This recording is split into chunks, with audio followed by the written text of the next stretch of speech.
Evening, everybody. Welcome back to Cabinet on the 9th of April 2024.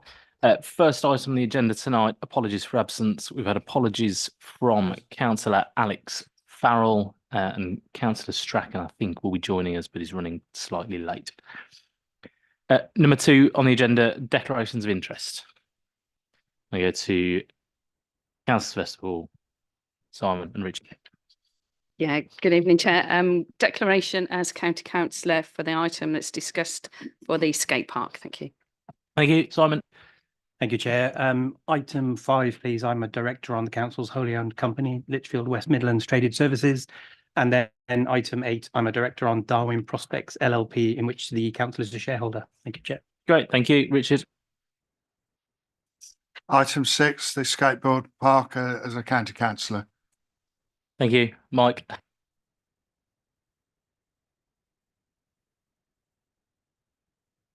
Great, Kerry. Same as Simon. I'm a director of the LATCO for agenda item 5 and a director of Darwin Prospects for agenda item 8. Great, thank you. And just to round us all off, I have an interest in item number 8 as a director of the council's representative on Darwin Prospect LLP. And again, just to round everything off, I think all the interests that have been declared so far are non-pecuniary interests, and therefore nobody will be leaving the course of debate this evening, and we'll all be voting on those items. Great. If any new declarations of interest arise through the agenda, please do let us know. Councillor Strachan, just for completeness, and sorry to hijack you on your entrance, any interests to declare at this point? No, Leader, I'm not interested in anything. Clearly.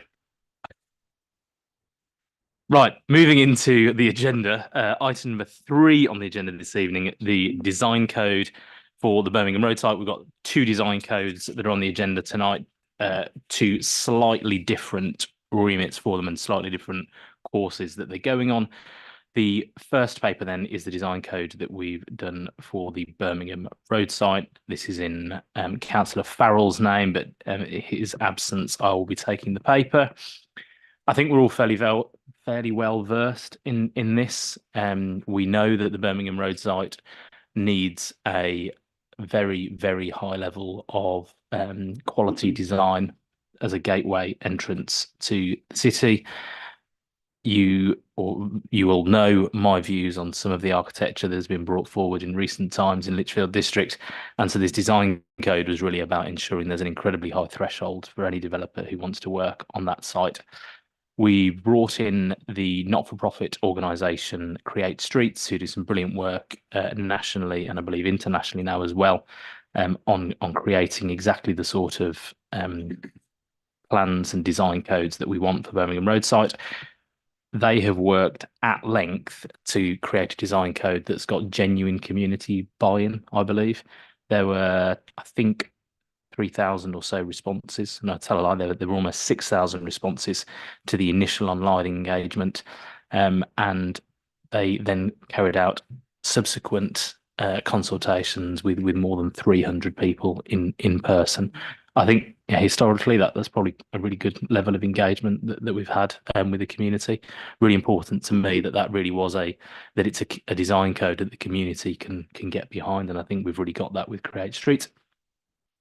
So we've now got that design code that's been presented to us.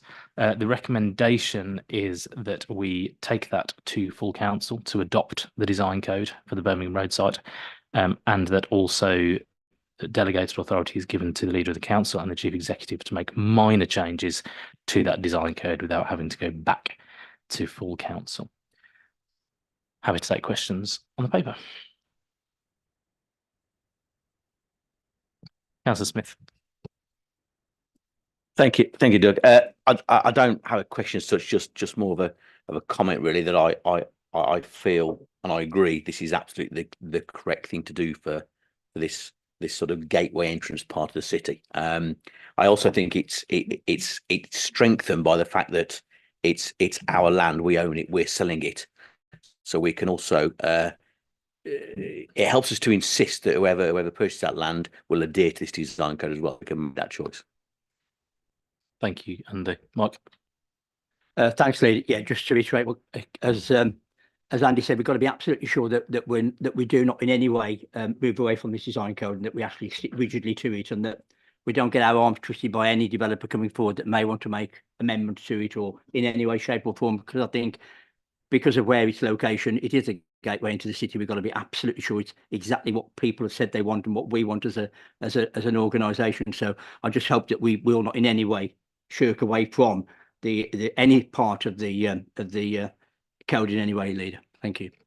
Yeah, fully agree with that, and I think that's a really good point. I was really keen that the design code wasn't a reference of how things might be done, but that it was full of musts and shoulds and wills rather than coulds and mights and mays, and that's exactly what Create Streets have delivered. And I think that the benefit of us formally adopting this as a council and ensuring the developers sign up to that before any work takes place is it puts us in a really strong position to deliver exactly what we want and put us in the driving seat. Councillor Cox. Yeah, thank you, Leader. Yeah, I welcome this. I think there's been a lot of work gone into it. I think the balance that's in front of us is absolutely right, and any deviation to the detriment will go against what we're trying to achieve and what is right for the this prime area of Lichfield City. So I welcome the report. Thank you. Great, thank you. Janice. Cheers, Doug. Without going back over what my colleagues have already said, I agree with each of those and what's been said so far. But if I could just ask, with regards to the minor changes, will they be reported anywhere that we would be also able to have access to see what those potentially are, knowing that this is such a paramount piece of work?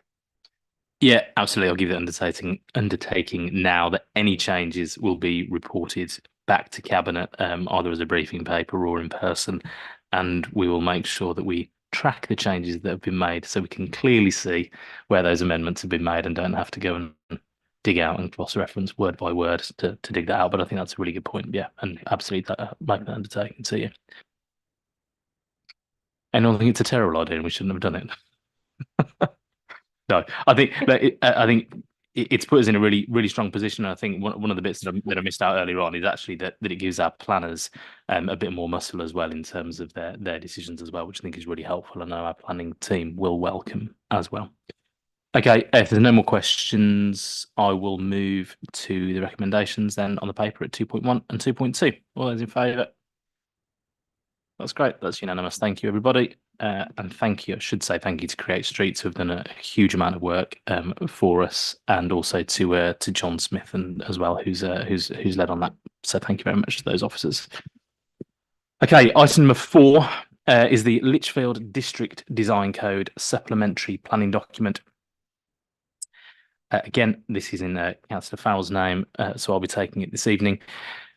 So slightly differently from the Birmingham Road site design code, which as Mike said, it's on the land that we own. This district design code covers off the entire district, and there's a design code that we've been working on with an organisation called BDP, who have worked nationally on the national design codes and have worked with Lichfield District Council very well, I think, over the last year or so in terms of, again, engaging with the community, having numerous engagements right across the district to really get the community involved in creating this design code.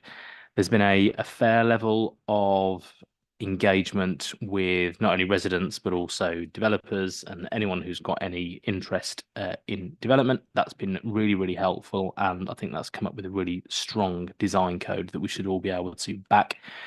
It's not quite as directive, I think, as the Create Streets design code that's come forward for Birmingham Roadside, but I think that's necessarily so. I think if you're too prescriptive across such a wide area as the district, you might end up with some unintended consequences of developments that perhaps people couldn't get behind.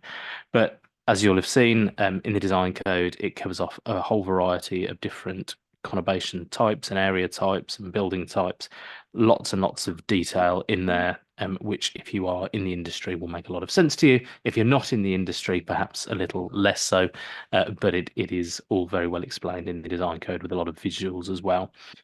The recommendation for this design code is slightly different in that it asks us to note the progress of it, to approve the design code purely for the purpose of undertaking the public consultation, and then delegate authority to Councillor Farrell in consultation with the policy and strategy manager to make any minor typographical and visual amendments to the SPD ahead of that public consultation. So we've got the supplementary planning document and the design code. We're now taking it out to consultation for, I think, a period of 6 weeks. And that is what it's asking us to do. I think the consultation itself, we've asked, and you'll see in the paper, is really important that we bring that alive for residents as a technical document. It's really easy for developers to respond to it because they understand the language and understand what's contained within there. It's less easy for residents if they're not coming from that background to actually be fully engaged. So we're really keen that we use specific examples of what some of the rules in there say, what that would actually mean in different area types, and really bring that to life for residents so they really feel like they are able to comment from an informed position that we're going to put them in from that. So I've got every faith in that consultation exercise as it's currently constituted. I would take any questions. Mike. Thanks, Leader. Just one on the data assessment. It says that the code will only be applied to simply 200 plus new homes each year. We're not talking about 200 homes on a particular site, are we? Are we saying anything less than 200 on a site wouldn't be subject to the design code? So the code will be applied to approximately 200 plus new homes each year. Does that mean on a site or? No, that's across, I believe Yes. that's across the district, unless anyone wants to tell me any different. Leader, I believe that's our approximate build out rate. Well, I think it's a lot less than our current build out rate, unfortunately. But the the plus sign is correct, I suppose. It will be at least 200 homes. I think what it's really the point that I think that's trying to make there is that it will affect every new home, and that's the approximate number of it. But it certainly will apply to developments of under 200 homes.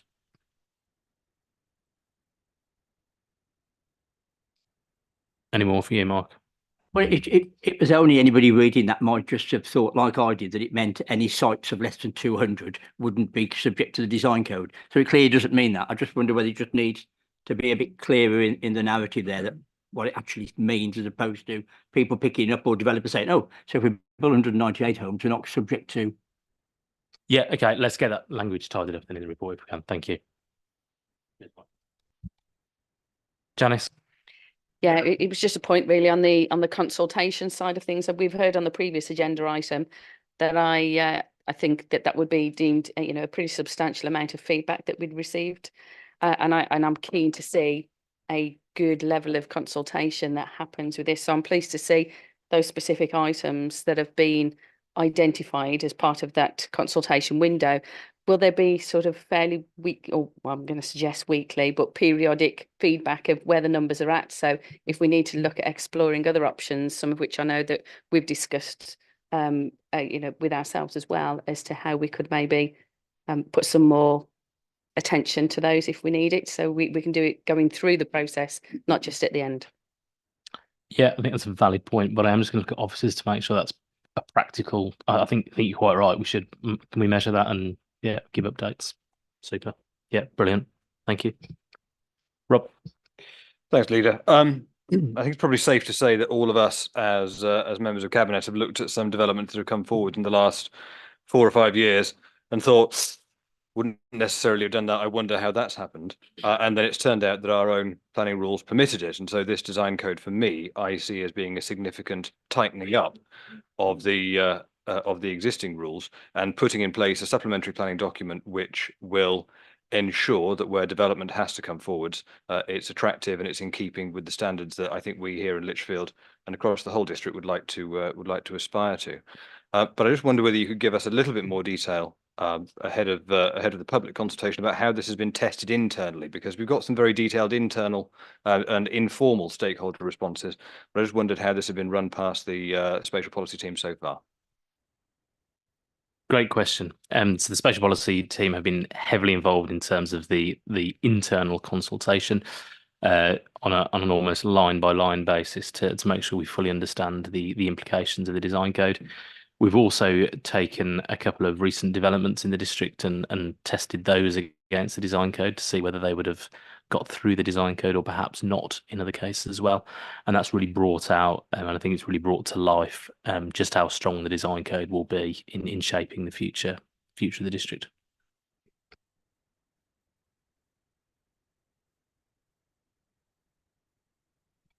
No more questions then, in which case, let's go to the recommendations at 2.1, 2.2 and 2.3. Take them all together. All those in favour, if you can indicate. Thank you. That's unanimous. Thank you. And again, thank you to all the officers who've worked incredibly hard over a fairly substantial period to bring that to life. And excited to see that go out to the community consultation. And as we've said, if we can keep an update of who's responding, and perhaps a personal plea from me to all of us as cabinet members, and I'll make this to all councillors as well, is that we really speak to our parish councils. They'll be the ones who are perhaps most engaged, particularly if they're active in their neighbourhood plans, etc. They'll come from a real position of knowledge to be able to speak to these documents. That'd be really helpful. Okay, item number 5 on the agenda tonight, and I apologise because I am delivering this paper as well. This is delivering temporary accommodation for vulnerable residents. This paper seeks to essentially form the principle that we agree the spend of commuted sums, so the money where a developer doesn't deliver certain types of housing on one of their sites, they will pay us money instead. Clearly that money is then ring fenced for provision of housing elsewhere in the district, but also from the right to buy receipts. So we still receive, and Anthony will have the numbers to hand if anyone needs the precise numbers, but we still get dribs and drabs of money in each year where a tenant has bought their council house, and we still get some of that right to buy receipt, again ring fenced money which needs to be spent on certain housing provision within the district. At any one time we have around 30 families and individuals within the district who require temporary accommodation. Frequently we're finding we're having to put those outside of the district, which I think particularly if you work in the district, or if you've got children who are at school in the district and you're having to travel in from a bed and breakfast perhaps outside of the district, that is certainly less than ideal and really not acceptable. So this paper forms the principle that we will take the commuted sums, we will take the right to buy receipts, we will invest in purchasing our own housing stock to be able to put people who are presenting as homeless to the council into, and essentially keep that housing within the district. It means we'll need to buy a variety of different housing types, ideally geographically distributed across the district as well. But clearly our priority concern there is making sure we've got the right mix of housing so that we can put our residents into temporary accommodation within the district and essentially make that better and make a particularly not particularly nice experience perhaps slightly better for them. The recommendations are at 2.1 to 2.4 there, so it's approving the spend of the commuted sums and the right to buy receipts, and to delegate the selection of units to the cabinet member, the 151 officer and the assistant director of customer, resident and business services. At 2.2, to request the purchase, refitting and management of the properties purchased using that funding agreed, to procure that and do that through our wholly owned company, Lichfield West Midlands Trading Services. 2.3, and a point that perhaps I should have highlighted earlier on, is to acknowledge that the wraparound support package will be required to ensure the welfare of individuals and families placed in temporary accommodation units. So that is an extension of the work that we're currently doing with Spring Housing, the Housing First model, which ensures that people who have got additional needs, which frequently is the case, whether that is around drugs, alcohol, mental health, debt, whatever it is, to be able to provide that wraparound support, which we will continue to do with this extension of our own housing stock. And at 2.4, to increase the approved budget in the capital programme for new temporary accommodation in the district by £979,000. So we're taking it from 1.178 million to 2.157 million. And we'll do that through the housing capital receipts of £979,000. Also to say, as a final point, that future commuted sums and capital receipts may also be allocated to future affordable housing as part of the normal budget monitoring process. So this paper establishes that principle for the future. Happy to take any questions on that paper. And so is Lizzie, who's also here. Thank you, Lizzie. Janice? Yeah, if I can just start off with first of all, a comment and then a question, if I can, because once these papers had arrived, I uncannily had a plea for help from a resident who was exactly in this position. And I have to say the response that I had from the officers in support of making contact with that resident was absolutely wonderful. Not only was it prompt and effective, it was also very empathetic. And I thought that counted for an awful lot. So I've already passed on my personal thanks to the officers directly, but I just wanted to have them noted as well this evening. Thank you on that one. The next part, which is the question, if I may, this obviously a substantial increase that is going forwards on there, which I think is a good investment, and certainly for what we need to do to support those particular residents at that time as well. Is there yet a time frame in place for when we're looking at being able to say that we've got some allocation for those spends to happen in mind at this point, or is that something that's going to follow with the robust plan that's due? Thank you. Good question. I'm going to go to Lizzie because all I'll do is give you a political answer, which won't be an answer. So I'm going to pass you to Lizzie to give you an accurate response. Yeah, absolutely. So further to tonight's meeting, we'll be kicking off an options appraisal, which we've already started work on, looking at both the properties, the legal implications behind different elements of licensing and leases and accommodation structures.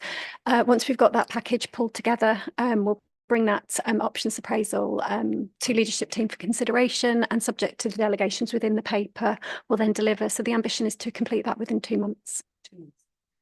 Yep. Just one quick follow-up. I haven't got the mic. I think we might need another microphone. Thank you very much, Gary.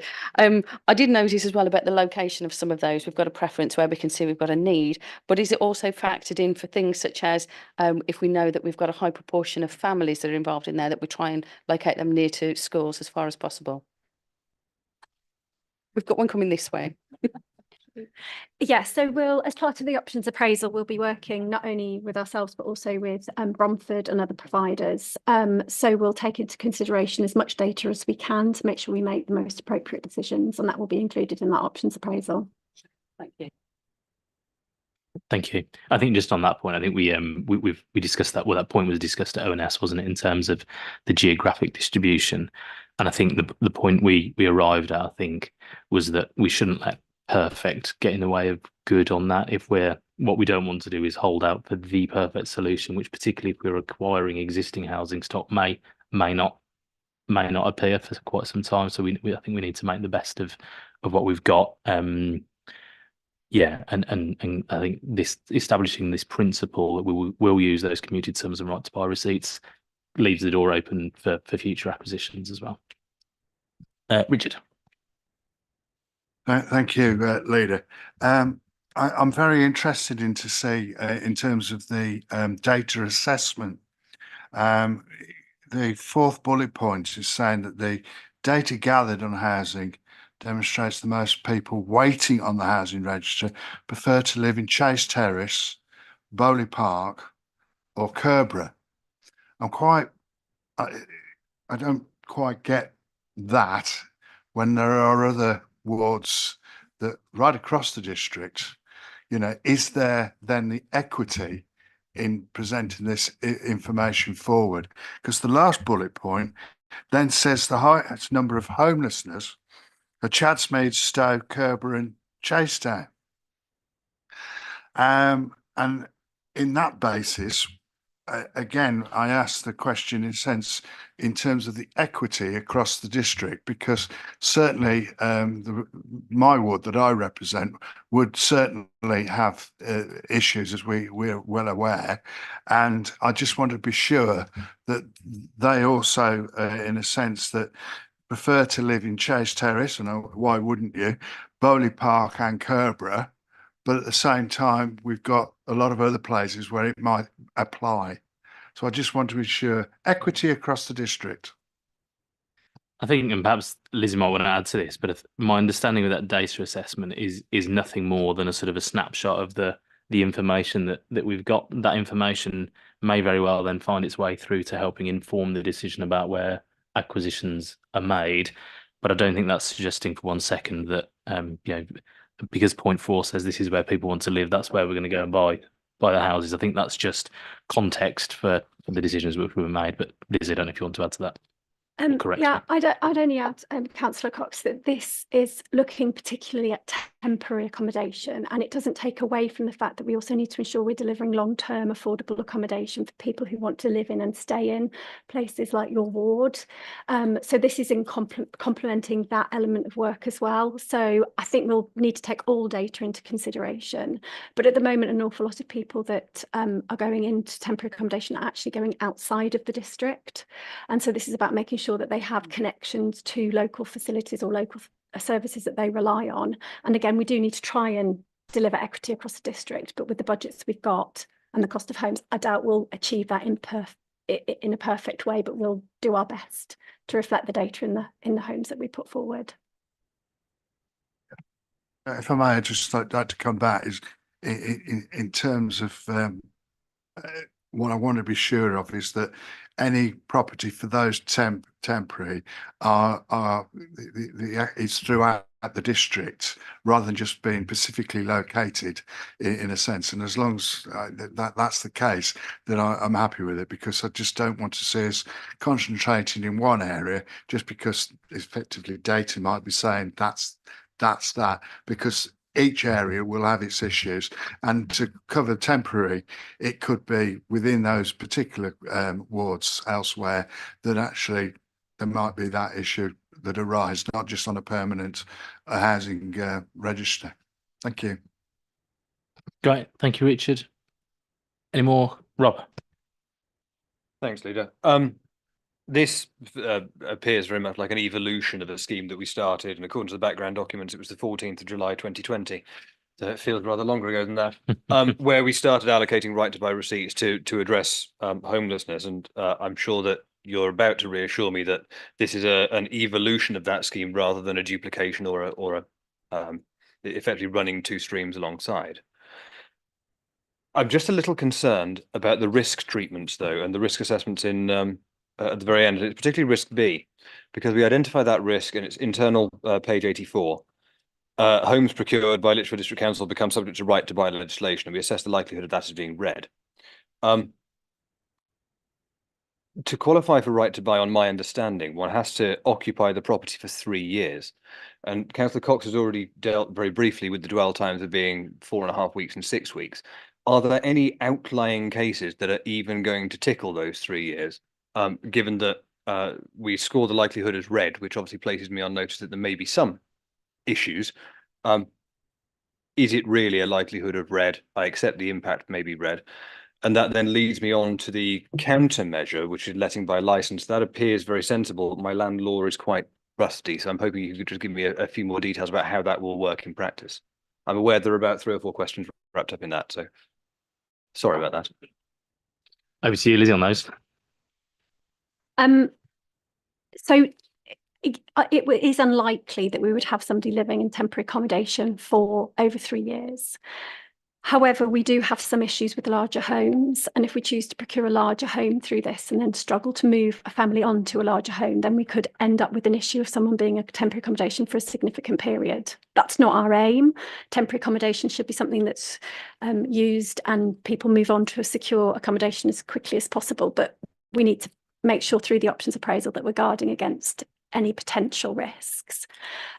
Letting through license is something that a lot of housing providers use when looking at temporary accommodation. It doesn't provide the tenants with any more vulnerability, but it means that we're much more flexible in terms of how we can then help to move those people on and make sure that things like succession rights don't come into play, and that we do have the flexibility to make sure we can try and move people into more secure longer term accommodation. I've forgotten your first question. Is this an evolution of a replacement Yes. for or a duplication No, of the original scheme? It's an evolution of, so the original scheme, it's slightly different. So the original scheme looks at rough sleepers, so bringing those rough sleepers off the street and into accommodation, and doesn't consider the background of those individuals, insofar as oftentimes when people who've been rough sleeping try to secure accommodation, be it temporary or longer term, the fact that they've had debt arrears, they've had bad records in terms of the way that they've perhaps handled a tenancy in the past can play against them. So the Rough Sleeper Housing Pathway Scheme aims to not ignore that, but to acknowledge that and try and put the wraparound support in to help them not to repeat that, but to give them a house first and wrap that support around them within the home, because trying to get people to behave differently before they go into a home when they're in that type of position is much more difficult. So it's an evolution. It's a slightly different scheme. This is about providing good quality local temporary accommodation for people who find themselves in position with no home and would otherwise end up in bed and breakfast accommodation. Okay, that's helpful. Thank you. So just to reassure myself then, that letting through a license is effectively a way of excluding this from what would be otherwise an assured short hold tenancy. Yes. It's just a way of dealing with that. Yeah. Finally then, and I'm aware that I'm asking this without notice, and so if I've asked something that you really can't answer, then I don't mind being written to. This represents nearly a doubling of the budget, and that's not necessarily a bad thing, but do we have any feel at this stage about what proportion of that is going to be acquisitions or renovations, and what proportion is going to be ongoing maintenance? Because I'm aware that occasionally on short hold leasing, short tenancies, we may occasionally have difficulties with damage and maintenance. So no, not at the moment. That will form part of our options appraisal. Obviously, rental income would be generated from the properties, so that can go towards that ongoing maintenance. And that's rental income generated through housing benefit or universal credit in many cases. So that it is an income stream, but that will all be packaged together as part of. And that income stream would help to make sure that those properties stay in good working order and could fund further homes in the future. We find that in terms of the housing pathway schemes we don't generate a massive surplus that goes towards supporting those properties, but all of that will be looked at as part of that options appraisal. Thank you. Does that answer all your questions? Yeah. Brilliant. Any more on that item then? No, in which case let's move to the recommendations at item number 2. Again, taking them all together: 2.1, 2.2, 2.3 and 2.4. All those in favour can indicate it. Yeah, brilliant. That's unanimous. Thank you very much. And thank you, Lizzie, as well, for your work on that paper. Thank you very much. Right. You all get a break now. We're on to item number 6, skateboard facility at Burntwood Leisure. It's been presented by Councillor Smith.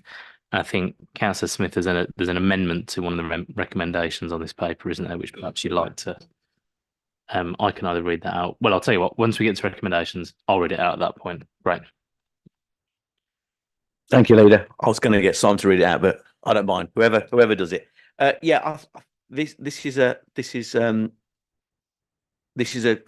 me a good pleasure to bring this report actually to just a little bit of short background.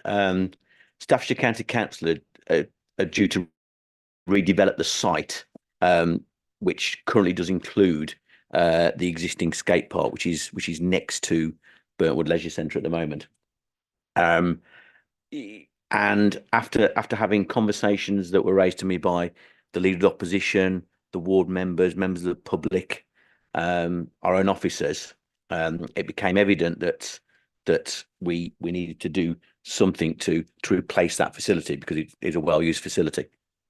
So the good news is, and I think this is a really good example of the local authorities that really care the most about the local location have worked together here to make this happen. So we're working in conjunction with Burntwood Town Council on this one, in terms of how we split the finances. So my basic proposal is this council finds £86,000 from Section 106 money. That'll be coupled together with £20,000 from Burntwood Town Council, and we'll be doing a joint project to recreate what will be a brand new excellent facility within the grounds of Burntwood Leisure Centre, which I think is a really good place to put it because it's a local hub for activity and leisure. So it'll be a fantastic place to put that. And actually, all I want to do is ask Cabinet to agree to us doing that, and I shall take any questions. Simon, did you just want to update that? We have a small update on one of the recommendations. If you'd want to just update that, please. Yeah, thank you, Chair. Recommendation 2.1, I need to make an amendment, please. At the moment, it says that the responsibility for the installation, operational management, and responsibility for maintenance will be assigned to the District Council. That's incorrect. Our property services team sits in LWM Traded Services, so it will be that body that will become the accountable body, in which case, Chair, I also need to declare a very tardy interest in that one, as does my colleague, Kerry Dove, if I may, as directors on LWM. Thank you. Yes, as a director on LWM, I have an interest in this now as well. Thank you. I'll take any questions. Yeah. Questions? Richard Cox. Thank you. I think what's before us is absolutely the right thing to do. The facility there in terms of the skateboard park was certainly a well-used one, as far as I'm aware. And to lose it per se for Burntwood would not be an attractive proposition. And I certainly welcome the fact that it does come across. I might say that obviously I hope the design of it will be not necessarily give us the problems we had with the other one that gave us a few headaches over policing, if I might use that word, in terms of the activities that were going on, especially underneath in the past. So I'm hoping that obviously we're in the design of it that can be eradicated. But the principle of it is absolutely spot on. And what I would then urge, and it may be that other parishes, councils and so forth, if they've got funding, that we are able to look at it as a council as well to ensure that any other schemes that might come through across the district are also considered as favourable as this. But there's no way do I say that we shouldn't be doing it. I just want to ensure that we look at it as a favourable proposition, as long as those other parish councils look at a scheme and not just want the spondoolies. It's important that a scheme has to come forward and obviously have that going. So whilst it's not quite on this paper, I just want to be absolutely sure that this is something, the direction this council ought to be going through. If something did come across, but I welcome this. I think it's absolutely important that we get and get on with it, to be, by the way, because they are currently without one. Thanks, Richard. Andy. Yeah, thanks, Richard. I think in terms of your first point, in terms of the design, yeah, I absolutely agree, Bill. We've certainly done lessons learned from that first design, and it'll be a much more modern one to ensure effectively all the ramps beneath are filled in. I think is a simple answer to that one. In terms of your greater question, yeah, we're always open when we're approached from the parishes to do whichever scheme, yeah, and definitely always open to use 106 money or other funding necessary. But I think the model of working together with the parish council to do that sort of proportion of funding has worked well. So always open to that, yeah. But you're dead right. It's got to be an actual scheme that will benefit, of course. Great, thank you. Mike? Yeah, absolutely welcome the facility being well, not restarted, but a new facility being put in place. I do think there's an opportunity to engage possibly with people in that area who are experts in this particular field. I know there's one particular chap who has been quite vocal in making sure that we replace it with a new facility. So it may well be worth having a conversation with these people, because they may well have more intel than us as to what sort of design it should be and how it should be built going forward. So I think that's always possibly a worthwhile exercise. Yeah, thanks, Mike. Completely agree. We already plan to engage with local experts or whomever on that in terms of the design, because yeah, you're dead right. And I remember I was involved when we built the one in Beacon Park in Lichfield, and we did exactly the same. We engaged with local skate organisations and the relevant people, because as you quite say, they obviously know a lot better than we do about what a skate park should look like.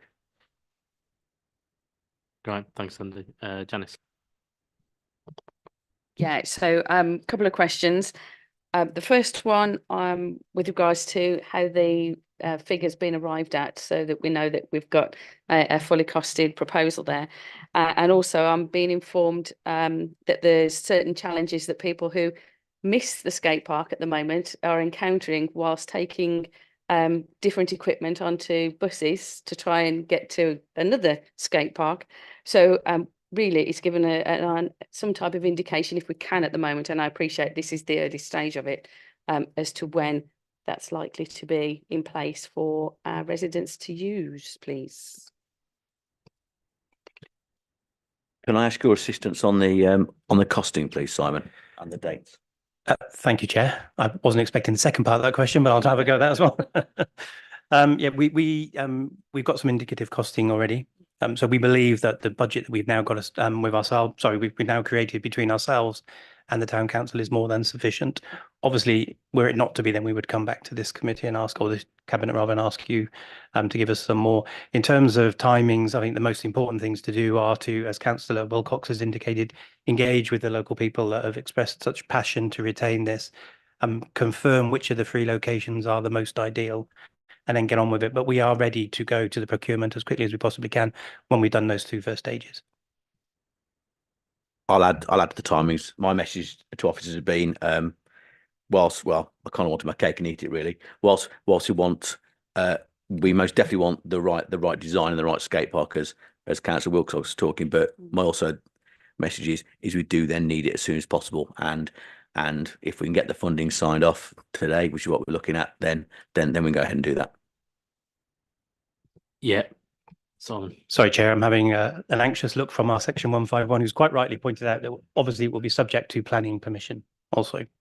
Yes, and so which leads on to my question, actually, if I can just bring it at this point. So planning permission, yes, important, and so I'm fully behind this. Fully believe that this is absolutely the thing we ought to be doing.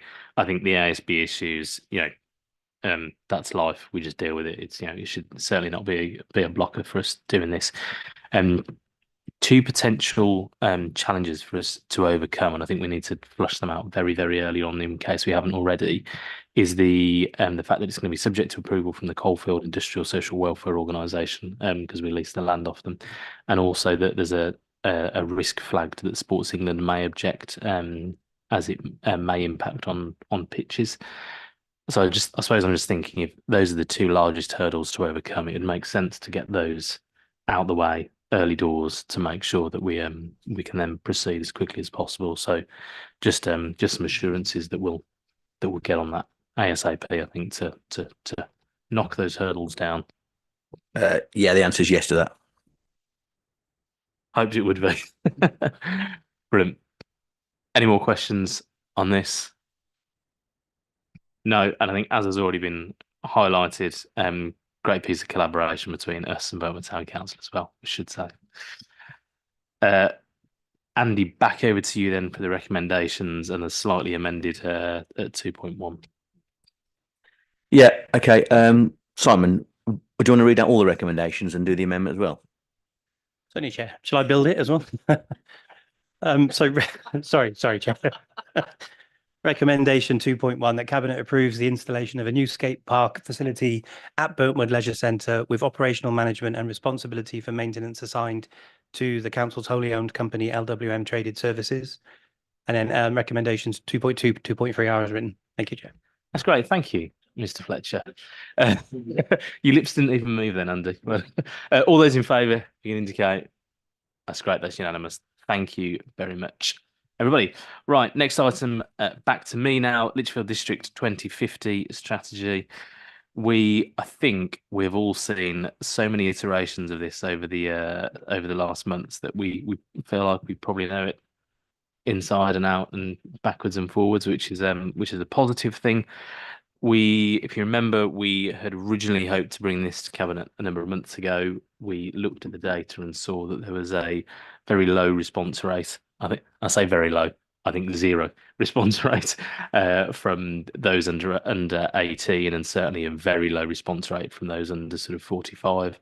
So we went back out and consulted again, proactively targeted a younger demographic.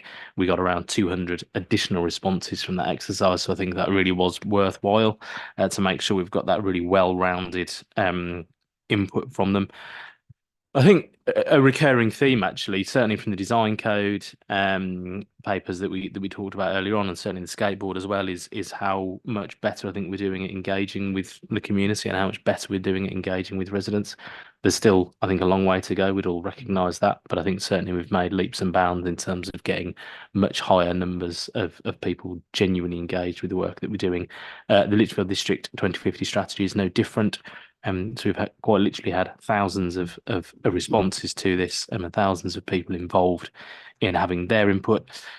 Not only did we take input in terms of their consultation on forming the strategy, but also once we'd formed it, we'd then gone back out and kind of sense checked that with the public as well. And we really feel, again, something now that we've got that people within the districts can get behind.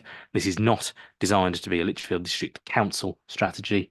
This is a Lichfield District strategy, and the intention is that we bring partners with us on delivering this strategy. The recommendations this evening are that we review the key findings from the public consultation on the draft strategy and agree the amendments made to the strategy as a result of those. At 2.2, that we review the feedback from ONS on those consultation results and the strategy and the delivery plan, where I think it's fair to say there was some robust and detailed scrutiny from ONS. So thank you to them for the work they did on that. That we endorse the strategy and recommend its adoption by full council. That we agree the year 1 delivery plan, which has been circulated Appendix C, and that we delegate finalising the details of that strategy and the year 1 delivery plan to myself as leader of the council and the chief executive prior to final publication. And I think just go back to that 2.4, agreeing the year 1 delivery plan, whilst it's absolutely right that we have a long-term vision for the district, we clearly can't deliver that without having some really clear deliverable short-term goals. So we will have yearly delivery plans.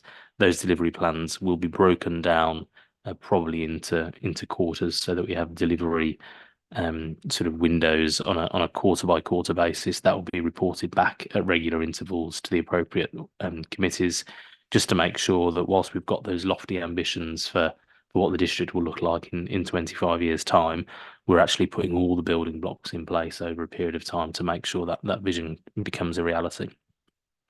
So quite a lot to go after there.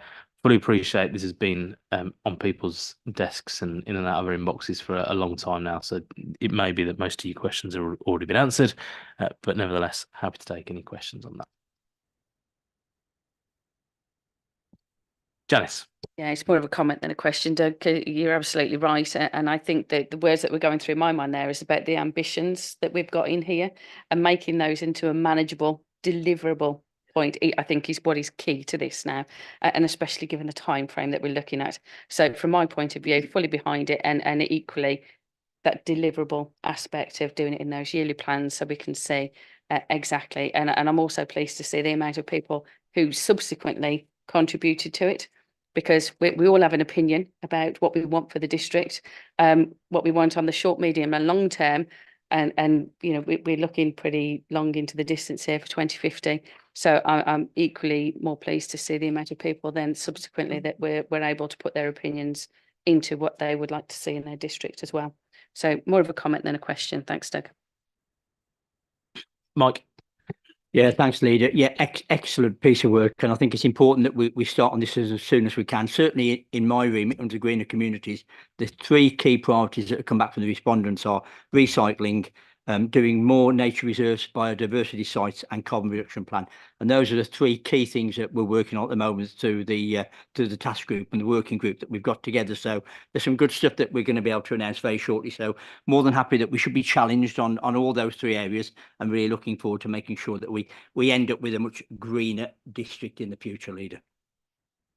Yeah, thank you, Mike. Richard. Yeah, thank you, Leader. I think this is an exceptional piece of work. I think it's ambitious, but why shouldn't it be? I think, you know, as a council, we should be ambitious. I think there's things put in place that will obviously mean that it becomes fluid in the sense that, you know, by reviewing it, because sometimes life gives a curveball, and we have to deal with those curveballs as and when. We hope they don't arrive, but nevertheless, we have to deal with it as and when. So I welcome it. There's a really lot of good stuff in here that it's right, that involves the district. And I really do think that it is ambitious, as I say, and I really welcome it. And I look forward to it being adopted and work, and then obviously the hard work begins. I believe it won't be just necessarily on the paper. The hard work will be delivering that strategy. But why not? Absolutely superb. Thanks, Councillor Coxon. I think that's a really valid point, that the bringing the strategy together is the beginning of the work, and not the work in and of itself, as perhaps we have seen some of the times. Rob. Thanks, Leader. It's a truly impressive and very ambitious document, and it covers a long period of time. But I do think that it's where we should be looking, and I'm looking forward to seeing this flow through. There's obviously been a crossover in reports because this went on the scrutiny cycle last week, and we've had the supplementary document with the overview and scrutiny recommendations to us from their meeting last week. I believe, having read through it, that most of the recommendations from scrutiny could be picked up within our recommendation. I'm going to assume 2.5, which is delegating, finalising the details, particularly where it relates to what metrics we're using to measure achievement. And I didn't get a sense at any point that scrutiny was seeking to derail this, improve the measurability and improve the deliverability. But I just wonder whether officers could just update me briefly on where those recommendations from scrutiny are felt to be and what we're going to be taking on board, because a lot of them seem very sensible. Yeah, I can tell you that at least one member of overview and scrutiny has a very detailed response to his very detailed questions. But perhaps Kerry would like to add some more flavour to that. Yes, absolutely. Obviously, overview and scrutiny made some really helpful suggestions around the measures and actually how we can strengthen some of the delivery plan items in particular. And I think the leader has agreed that we are happy to kind of reflect that in the final version that goes through to full council. So we will be making some small changes, which we will track in the documents prior to it going to full council for full adoption. That's fine. I'm very aware that this isn't the decision point for that document. Full council is. So I was just hoping that they were going to make their way in. Thank you. Thank you, Kerry. And thank you, Rob. Did you have any more questions, Rob? Any more questions then for this item? If not, let's and a helpful nod from Councillor Strachan as well, that there are 2.1, 2.2, 2.3, 2.4 and 2.5 rather than 2 lots of 2.4. The recommendations as written in the paper, if you can indicate favour. Super, that's unanimous. Thank you, everybody. Thank you, Kerry and Simon and all the other officers who have worked incredibly hard over a couple of years now, I believe, to bring that document together. So thank you, everybody. Right then, moving on to the final agenda item for the evening is securing an anchor food and beverage tenant for the cinema complex. There are 2 parts to this paper. One is in public. There is a separate paper which contains all the confidential information. Can we attempt to keep debate in public if possible. If we do venture onto confidential items, then let's do so, but let's try and save those and segment those to the end so we can have as much of this debate in public as we possibly can. Councillor Smith, over to you. Thank you, Doug. Yeah, so we've now got to a situation where we've agreed the funding for the cinema, and we've got the cinema operator, and we've named the cinema operator. What's now really important, which is the final piece of the jigsaw, really, is to secure a national brand, really well known F&B anchor tenant for that complex. If we can secure that anchor tenant of the right type, and the confidential paper tells us we have one lined up, then that will bring us a big draw and what we call a halo effect, effectively for other F&B tenants to come to Lichfield, and for people to come to Lichfield City as well. So what we're looking for here is a big national brand people know about, popular, that will bring in people from outside of our district into Lichfield with all the economic benefits for the nighttime economy that brings with us. Flip side to that, the complement side to that is the other firms and organisations that will also want to come as well when that national brand is in place. In the confidential part of the paper, we discuss another council that has worked with this operator and done a very similar scheme to that we're proposing now. And they do give an extremely good write-up of what they've found and how they've worked that operator, and they have confirmed that they have seen this draw of both people and organisations with this sort of halo effect that sort of shines out to grab others in. So yeah, happy to discuss those specifics in that confidential part. Obviously, everyone around this table has read that. Just in terms of budget on this, what this does mean is our LLP that we've got set up with Evolve Estates needs to put some capital in to support the fit out of this F&B unit. This is not an abnormal situation. That other council I mentioned went through exactly the same procedure, and this happens across the land where the landlord effectively pays some fit out to get the operator in, obviously with the reassurance from the operator that they sign up for a good length of time of lease. In this case, it's a 15 year lease break, and then after that up to a 25-year lease. I think it is. Correct me if I'm wrong, Simon. Yeah. In other words, we have a guaranteed income office operator for at least 15 years up until the break clause. Good news is on that effectively means that the 1.7 million that's the LLP and thus this council will be putting into the deal, after that 15 years we will get and that's the base rent level. So I'll just explain that in a second. There's two levels of rent. We will get our capital back after 15 years based on the base rent level by the end of the breakout clause, effectively. Now, in terms of the rent, there's two levels of rent on this. There's the base rent, which is that guarantee for that 15-year payback, and then there's also a revenue related rent as well. So in other words, the revenue related part of the rent is the better the anchor tenant does with their profits, we get an increased rent off the back of that, and that's detailed. That's detailed in the paper. The other thing I just wanted to say is I was really keen, and so was Councillor Strachan, in terms of our budget, our MTFS, that this whole deal will be budget neutral to our MTFS. So in other words, that the payback and the investment and everything we see in the papers has a budget neutrality to the MTFS. And there's a couple of different options in terms of how we will find that money. Those are also detailed in the papers. But just as a general just as a general kind of concept for me, and Rob, please correct me if you disagree on that. This council currently has money that we invest in either other councils or other organisations to get a return on it. Okay. We are going to, in the short term, use what we call internal borrowing, and in other words, we're going to take some of that money we have invested elsewhere, and we're going to invest it in Lichfield ourselves. We're still going to get a return on that. That's detailed in the paper.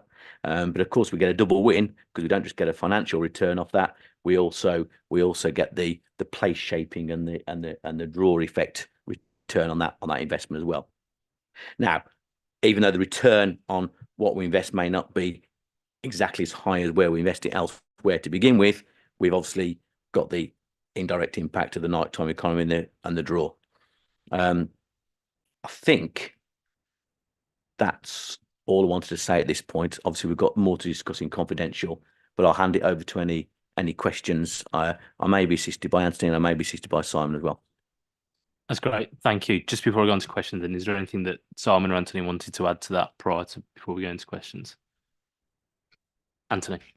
Yeah, the only thing I would add is that as the lease is written at the moment, in the first 5 years of the arrangement, the base rent can be reduced by the amount the tenant pays for business rates and service charge. So it wouldn't necessarily be true that we would get 135,000 in the first 5 years. Thank you. And that's been factored into the payback period and the financials, etc., hasn't it? That's great. Thank you. Simon. Chair, one of the questions that came out of Overview and Scrutiny Committee last week was about alternative anchor tenants. Would you like me to speak to that now, or when as we go along? Yeah. Well, I'll tell you what, Janice, you ask the question and then Simon can answer. Absolutely. So genuinely, it is a concern as to look at what are the alternatives if this was not the case. So it's just to establish what are the alternatives were considered and why we've arrived at this one fundamentally in preference to those other ones. That's my first question. I do have others. Got it. Thanks, Janice. Simon. Yeah. Thank you, Chair. So as Councillor Smith has said in his introduction, this type of capital contribution is commonplace in the market as well. So what we are doing is not different, and in fact, we are offering a capital contribution to the Everyman Cinemas, which we announced recently as well. So it's the same type of structure. Since Overview and Scrutiny, I've asked for our partner, Evolve, and they've agreed to share some of the alternative deal structures that were considered before they identified on our behalf or with us that the one recommended by this paper as the anchor tenant as being the best fit. These alternative tenant deal structures will be shared prior to full council. That's the intent as well, to enable full council to inform full council's decision-making process. That is, of course, if Cabinet is minded to support the recommendations of this report this evening. The anchor tenant recommended was selected through the work of our partners, Evolve. And again, I would remind Cabinet that a big part of the reason why we went into the LLP was because of the commercial capability and nous that our partner Evolve bring to the table. Some of those skill sets that we simply don't have in the council ourselves. It is their strong belief that this is the best fit for the site, alongside Everyman Cinemas, and will provide not only the draw and footfall of visitors and end users to the complex, which it will need in order to be a success, but equally importantly, it will be a significant draw to other potential tenants of the site as well. So, for example, we are currently in negotiation with a national high street brand, a very well-known family restaurant, which I cannot name this evening, I'm afraid, but who are very interested in joining the site on the scheme, but because they are aware of the anchor tenant that we're talking about this evening. So these organizations tend to follow each other around schemes as well. Whereas it's true, Chair, that some of the other anchor tenants considered may have required less of a capital contribution, they also would have been less of a draw to users of the scheme and to other food and beverage providers. That is our belief.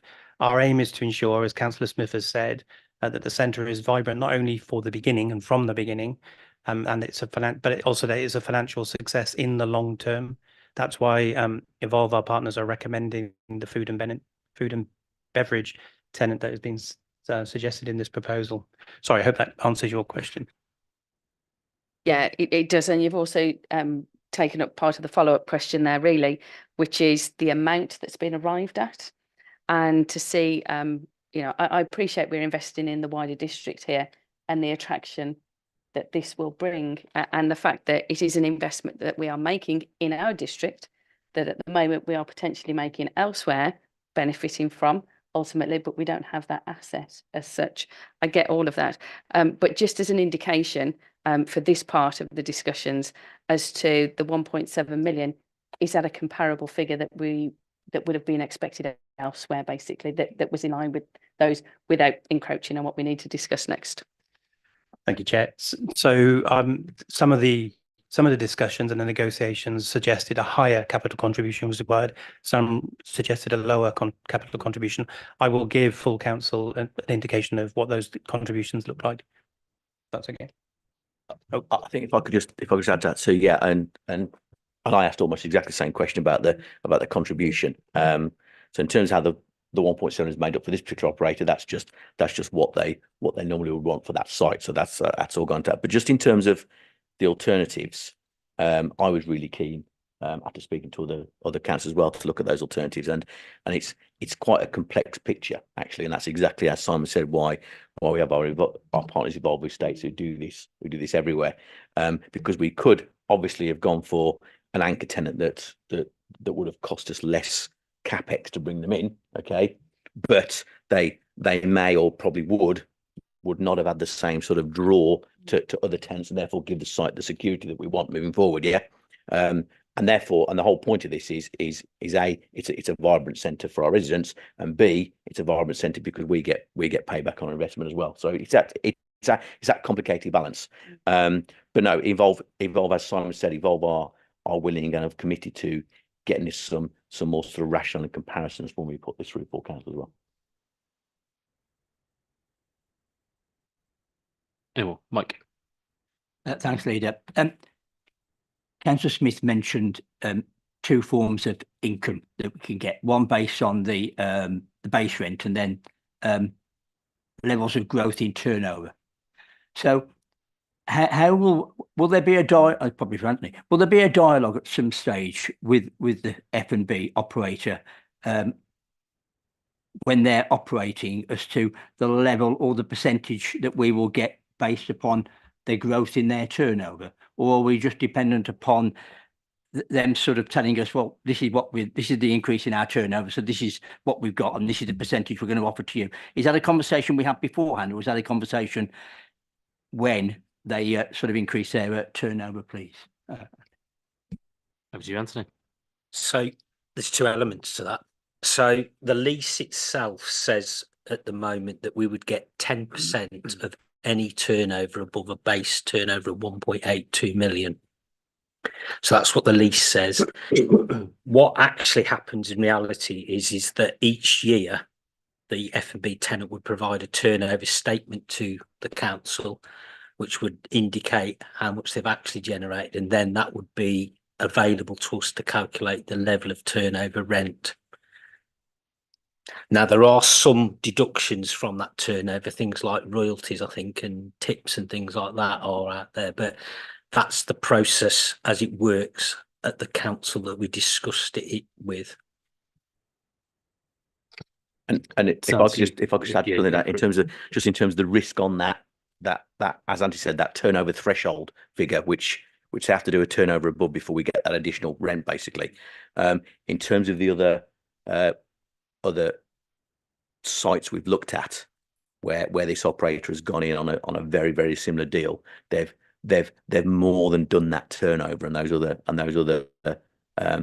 other councils are seeing that extra rent off there. So this is not some sort of, probably pie in the sky, probably won't happen. That's a very competitive number. Yeah.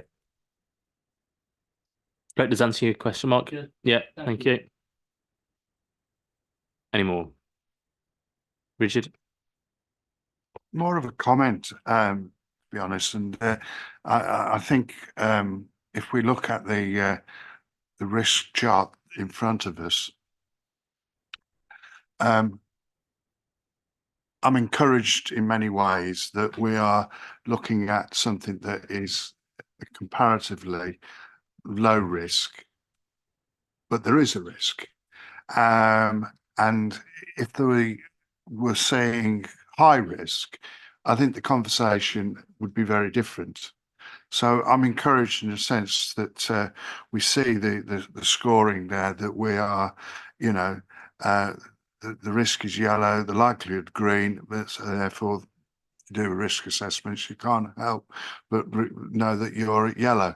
And to me, that's a good place to be, because like anything else in the commercial world, things can go wrong, but I don't think the risk is going to have that impact that would be catastrophic, and I welcome it. Thank you, Richard. And I think for me, when I was looking at the risks on this, I think the biggest tell sign for me is this national operator is willing to come to Lichfield and invest in a at least a 15-year lease up to the initial break clause of that base rent, which effectively pays us back our capital contribution. So they've got the confidence to come and invest and do that. So that tells me that load the risk for me, that they were willing to do that and put their money where their mouth was. Great, thank you. Any more questions? I think I've just got one. It's about timing more than anything else. So at 3.25, where we say there's some key areas of uncertainty related to the rates and service charges, which Anthony touched on at the beginning, which I appreciate we've factored that in. Do we know at what point we're likely to get more certainty over that? Will that be in subsequent conversations?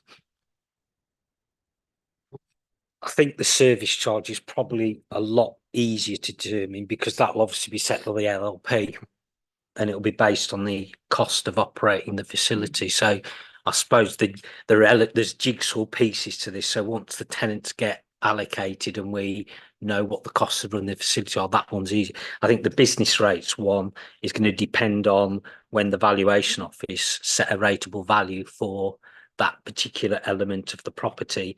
And, you know, as a proxy for rateable value, we've used the base rent turnover levels here. So 135 times the multiplier.